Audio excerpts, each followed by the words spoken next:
Hey, welcome back to Powered by 8 Racing YouTube channel, where we're finally getting back to why we're all here, and that is because of the Corvette. Well, maybe that's why you're here. I don't know. Maybe you just like to watch me make mistakes and do dumb things and blow motors in half for no apparent reason. Anyways, welcome back. Here's what we have on board today. I've kind of neglected you guys, and I'm sorry about that. I have been absent a lot, but I have made progress, and I didn't record it. I'm sorry. I just wanted to jam through it and get it done. We have a tight deadline. We're trying to hit the track here soon, and I've got to get a lot of stuff done, and sometimes bring you guys along for the ride just takes a little bit longer. So anyways, let me just catch you up on where we are. Powered by 8.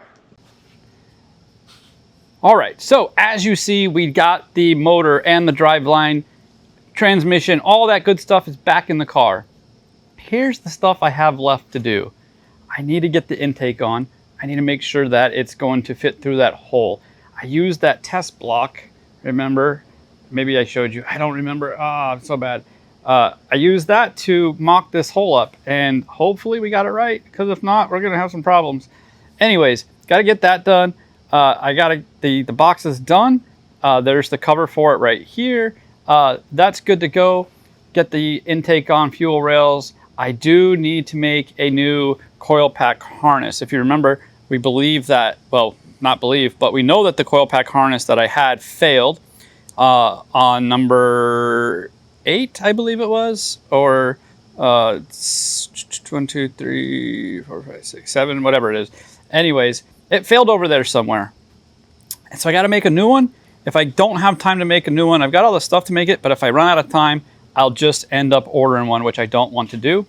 So we've got the motor all in, so the oil pump is down there. I need to do the line still, need to put the tank back in, which sits right here, and then the catch can is here. Got to clean out some lines, and then inside the car. So inside the car, we got the wires all cleaned up here, looking good, looking fresh. Got that new ground distribution block that I talked about before, which it works by grounding this. It's grounded to the chassis here, and these are linked, so these are good. If I do start pulling a lot of grounds, I don't think I will, then I'll have to add a second ground wire to the chassis to support that. But I don't pull a lot of amps through these grounds, so I'm probably good with this big old gauge wire here. As we go back to the back of the car, you can see we've got the air tank and the compressor there. I do need to run a power line to the shifter actuator under the car. We'll show you that in a second though. But yeah, inside the car is good. The steering wheel is looking nice and hot and fresh in there. I got some stickers on there, so I know what buttons are doing what. So that's pretty fresh. I did test the camera system that I had, and it didn't work for some reason. I don't know what happened. I'll have to address that. It's just a simple GoPro to an HDMI, but I'm not sure why it's not activating the GoPro, but that's something we can do another day. All right, so back here, you can get a better view of the air compressor and the air tank, and this is the sheet that I made to hold it all. It's got some angle here, angle up here to help stiffen it. If I feel that it's getting a little bit too wobbly, I'll just run a couple beads down here, maybe one down the middle, just to stiffen up the middle of this, but I think we're pretty good there. Let me get the car in the air, and I'll show you what's going on underneath. All right, so under the car, you'll see we have a brand new set of Cook headers. I've already chopped off the flares. I'm not using the Cook X pipe. I couldn't fathom paying $2,000 for an X pipe. No thanks. And they didn't want to work with me. I mean, I'm a famous YouTuber, and they didn't want to help me out. So anyways, I got Cook headers. I'm not going to say to get them because they didn't help me out. So if you want Cook headers, you know, make that decision on your own. Anyways, here's what we got. Got to get some of this. I've got some just different bendies and stuff like that. We'll get some stock exhaust. We got an X pipe that'll come in. Obviously, I got to get the cover on here.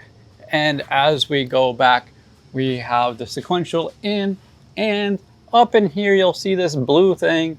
This is the new shift actuator, and that's what's going to be controlled by the paddles. I will need to combine these into a 4 Deutsch connector, because that will plug into this connector here. And then I still need to run a -4 airline from this to a bulkhead up through the floor and into the air tank. So we do have those parts, so that's going to come in a later video. And that's pretty much it back here. Everything's kind of tidied up, ready to go. I gotta figure this out. We noticed this bolt had backed itself out, so that's not good. So we might take that out, Loctite it up, and shove it back up in there. And if you ever run into something like this, if you need to get that stud in there, just take this nut off, get in two nuts, jam two nuts together, and then you can reuse those two nuts to create a bolt basically, and shove that stud back up where it needs to go. And yeah, make sure it's secured. Pretty much that's where we are. Some have asked where I get my coolers. So I do have a cooler here, and I do have a cooler here. One's for the trans, one's for the diff, and that's what they do. They just pump fluid. So I got a pump, little pump here, pumps fluid through there, goes to the trans, other side goes to the diff, and that's how I cool those things, and it works. The diff itself is a ZR1 diff, and it's right there is where we pull our temperature from, and that's where we also pump in. I did have the stock mechanical pump on there. I took it off because I already had an electric stuff already hooked up. I suppose what I could do is disconnect one of these pumps, put the mechanical one back on, but I'm not gonna do that. And good thing we came back here, because look what I found. A wrench sitting up there. That wouldn't have been good to lose, and I would have been looking at it going crazy. We're looking for it going crazy.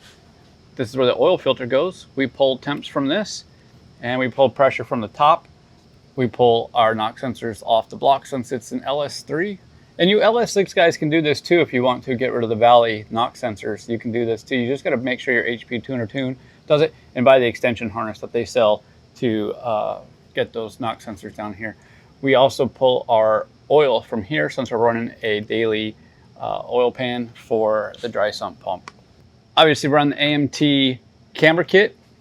I've got the G-Speed drop spindles. I've got After Dark Speed bump steer kit.